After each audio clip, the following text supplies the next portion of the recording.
This is Shannon Holton, Real Salty Dietitian and owner of Sound Growth Nutrition and Wellness.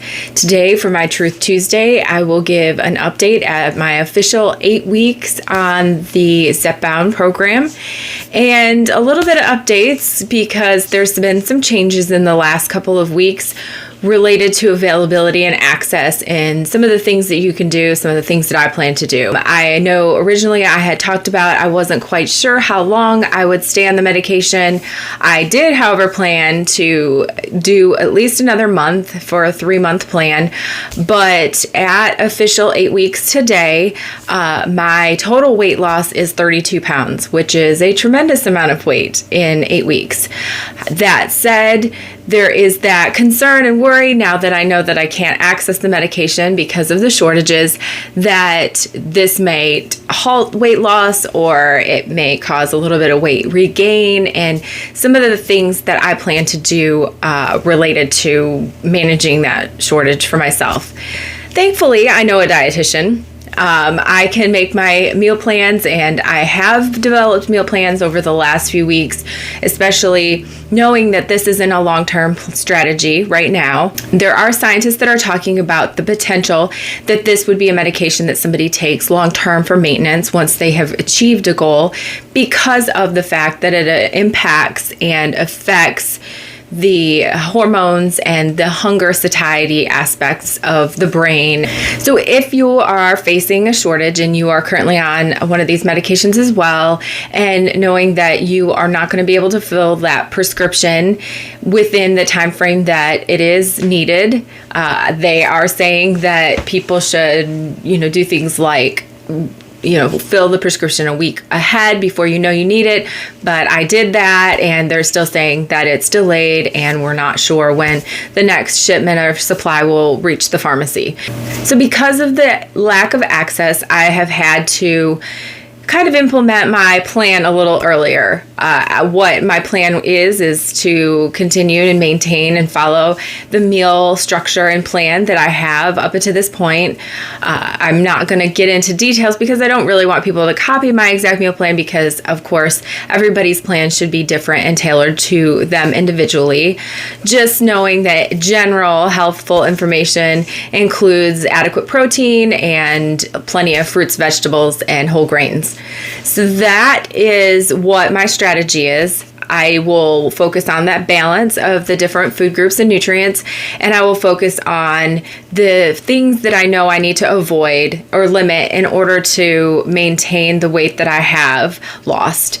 And hopefully there will be a supply that comes through and I can carry on the process to try to achieve what my goal weight was. Everyone should have a backup plan.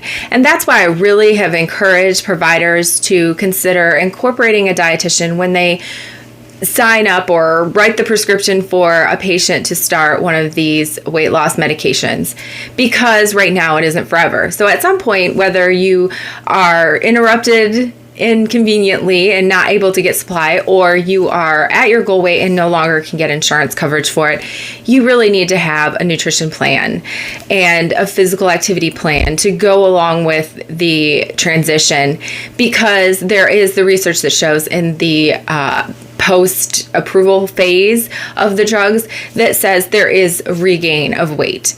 There's a lot of science behind why that happens. That's why obesity is considered a disease. It's a diagnostic code because there are so many things that come into play with weight management. And if you have had struggles your whole life, you know that when you go on a diet, you lose weight, and then when you go off, you'll regain it. And oftentimes you'll regain more than what you lost.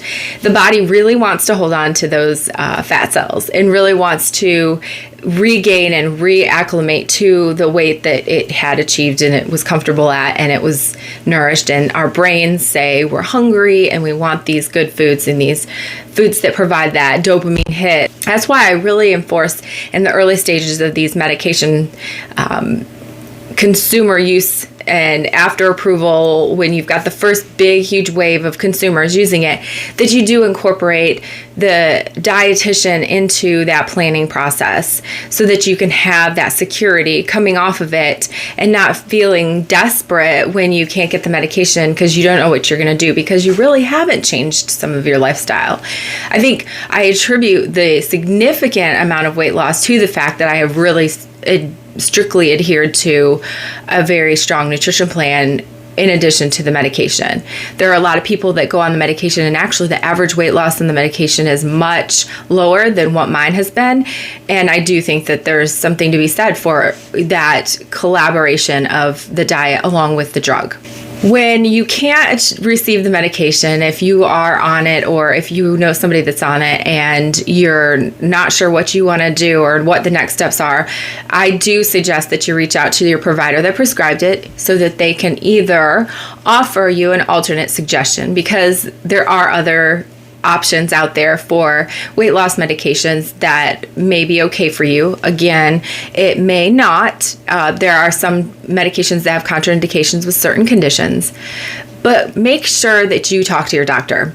And if your doctor is not able to, or you're not able to take any of the other medications that will work for you, and they won't work for you, ask them for a referral so that you can get nutrition help in the meantime as you're trying to hold on to that achievement that you've reached at this point in your weight loss journey. I do, again, make sure that you combine not only that nutrition plan, but also the physical activity, stay active and keep moving, and then also thinking more about your behavior changes. And again, a dietitian can help with that to some degree. But you also may, if you have more food behavior issues, consider talking to somebody who can work in a wellness therapeutic standpoint to help you through some of those compulsive behaviors or things like that if you do experience those. Again, a lot of times the screening for the medication is not screening out right now. I think people are just asking their doctor for it. If they meet the basic criteria, they're giving the prescription. But there are some criteria to think about when using these medications and screening for disordered eating and those types of things to make sure that you're not making a issue worse if you do have some behavioral issues associated with eating. To some degree, we all do. We, like I mentioned before, we eat for a celebration, we eat for sadness. We use food in a lot of different ways other than nourishment. But if you truly do have a history of or a diagnosis of, these medications might not be the best option for you just because behavior needs to change first. I am making some progress and gaining some clients and having some work-related wins that I'm excited about. I do think that this is a really good opportunity for me to expand my practice, not only to children's and moms, but to also people who are struggling right now, because I can definitely empathize and sympathize with the lack of being able to access the medication when I kind of had that set in my mind and a good 3-month plan in place. I will be back on Friday to talk about research. Actually, my daughter suggested a really great topic. She talked a lot about the other day about how we talk about total calories and comparing and looking at the topic of energy density versus nutrient density. I think is a really great topic to cover and to give some general nutrition knowledge and expand your understanding of the nutrition world. I hope everybody has a great day, and I'll talk to you soon.